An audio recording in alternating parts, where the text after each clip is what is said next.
Hello বন্ধুরা, আজ আমাদের নতুন একটা ভিডিওতে তোমাদের স্বাগত। আমরা রোজ ভিডিও বানাই, অথচ তোমরা জানোই না আমরা কি। তা আজকে আমাদের ভিডিওর উদ্দেশ্য হলো আমাদের পরিচয় দেওয়া। আমরা আমাদের পরিচয় দিতে এই ভিডিওতে এসেছি। আমরা কে তাই পরিচয় দেওয়ার জন্য আজকে এসেছি। আমি দেবযানী, আর তিনি হলেন রাহুল। বলতে পারছে না, লজ্জা পাচ্ছে, আমাকে তাই বলতে হলো। আচ্ছা, আমি হলাম দেবযানী, এ হলো রাহুল। আমরা দুজন হাজব্যান্ড ওয়াইফ। আমাদের পরিচয় হয়েছিল 2015 সালে ফেসবুকের মাধ্যমে। তা এটা একটা অবাক কাণ্ড, ফেসবুকের মাধ্যমে পরিচয় হয়ে যে বিয়ে অবধি গড়ানো, এটা একটা লং জার্নি।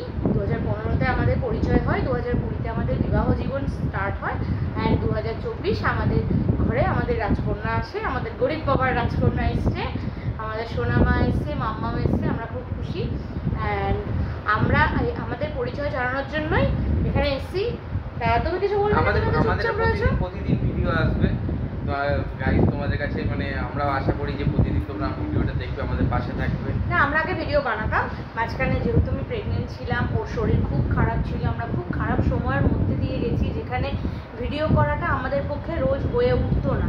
কারণ সংসারের চাপ, সংসারের পরিস্থিতি যা খারাপ, তখন ভিডিও করার সময় মতো হয়ে উঠতো না। এখন যেহেতু আমি বাড়িতে সারাদিনই থাকি, আমাকে আমার সোনা মাম্মামের দেখভাল করতে হয়, তাই জন্য এখন ওরও একটু শরীরটা আগের থেকে একটু সুস্থ, তাই জন্য আমরা আবার ভিডিও করছি। তোমরা প্লিজ আমার পাশে থেকো, খারাপ সময়ের মধ্যেই আছি, এখনো ভালো সময় আসতে পারে। ভালো সময় আসতে পারে শারীরিক দিক থেকে, মানে একটা অসুস্থতা, মানে যে একটা শরীরের অসুস্থতা মানুষকে যে ফেলে দিতে পারে, সেই জিনিসটা থেকে তো অনেক ওভারকাম করেছো, সেটাই আমি বলছি। তা আমাদের পাশে থেকো, আমাদের সাপোর্ট দিও, আমাদের রোজ ডেলি ব্লগ আমরা দিতে থাকবো। প্লিজ আমাদের ভালোবেসো। তুমি কিছু বলবে না? Thank you so much. Tata, দেখা হচ্ছে নেক্সট ভিডিওতে।